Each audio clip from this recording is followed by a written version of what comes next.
Jean 3, version Semeur. Il y avait un homme qui s'appelait Nicodème, membre du parti des pharisiens. C'était un chef des Juifs. Il vint trouver Jésus de nuit et le salua en ces termes.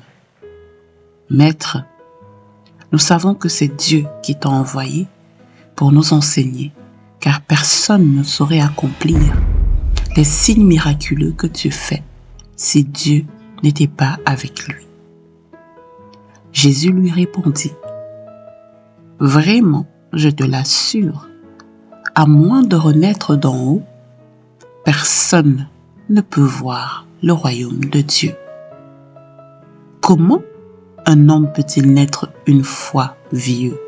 S'exclama Nicodème. Il ne peut tout de même pas retourner dans le ventre de sa mère pour renaître. Vraiment, je te l'assure, reprit Jésus, à moins de naître d'eau, c'est-à-dire d'esprit, personne ne peut entrer dans le royaume de Dieu. Ce qui naît d'une naissance naturelle, c'est la vie naturelle. Ce qui naît de l'esprit est animé par l'esprit. Ne sois donc pas surpris si je t'ai dit, il vous faut renaître d'en haut. Le vent souffle où il veut. Tu en entends le bruit, mais tu ne sais ni d'où il vient, ni où il va. Il en est ainsi pour quiconque est né de l'esprit. Nicodème reprit, « Comment cela peut-il se réaliser?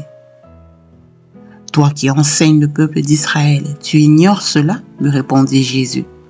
« Vraiment, je te l'assure, nous parlons de ce que nous connaissons réellement et nous témoignons de ce que nous avons vu. Et pourtant, vous ne prenez pas notre témoignage au sérieux. Si vous ne croyez pas quand je vous parle des réalités terrestres, comment pourrez-vous croire quand je vous parlerai des réalités célestes? Car personne n'est monté au ciel, sauf celui qui en est descendu, le Fils de l'homme. Dans le désert, Moïse a élevé sur un poteau le serpent de bronze. De la même manière, le Fils de l'homme doit, lui aussi, être élevé pour que tous ceux qui placent leur confiance en lui aient la vie éternelle.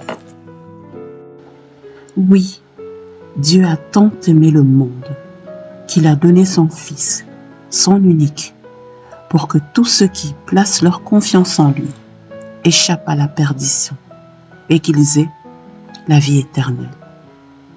En effet, Dieu a envoyé son Fils dans le monde, non pas pour condamner le monde, mais pour qu'il soit sauvé par lui. Celui qui met sa confiance en lui n'est pas condamné, mais celui qui n'a pas foi en lui est déjà condamné, car il n'a pas mis sa confiance en la personne du Fils unique de Dieu. Et voici en quoi consiste sa condamnation.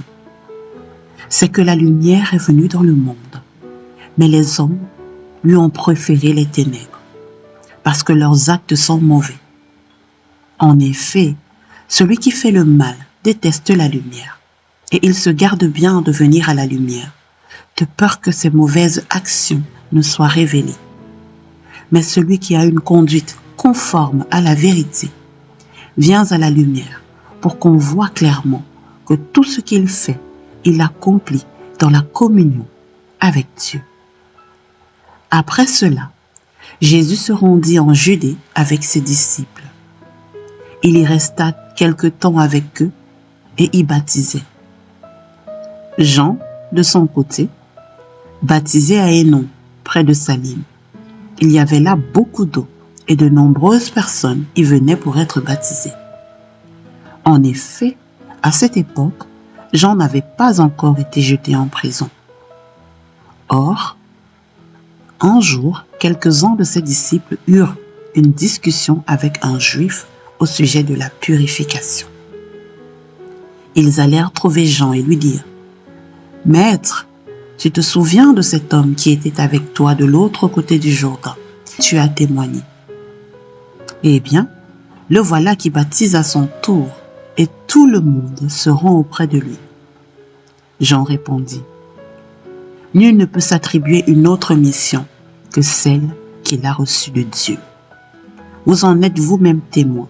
J'ai toujours dit, je ne suis pas le Christ, mais j'ai été envoyé comme son précurseur. À qui appartient la mariée? Au marié.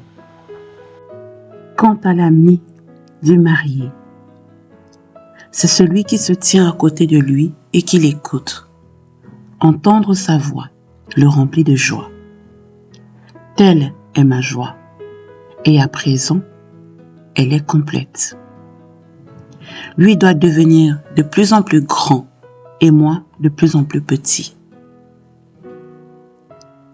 Qui vient du ciel est au-dessus de tout. Qui est de la terre reste lié à la terre et parle les choses terrestres. Celui qui vient du ciel est au-dessus de tout. Il témoigne de ce qu'il a lui-même vu et entendu, mais personne ne prend son témoignage au sérieux. Celui qui accepte son témoignage certifie que Dieu dit la vérité. En effet, l'envoyé de Dieu dit les paroles mêmes de Dieu, car Dieu lui donne son esprit sans aucune restriction. Le Père aime le Fils et lui a donné plein pouvoir sur toute chose. Qui place sa confiance dans le Fils possède la vie éternelle. Qui ne met pas sa confiance dans le Fils ne connaît pas la vie. Il reste sous le coup de la colère de Dieu.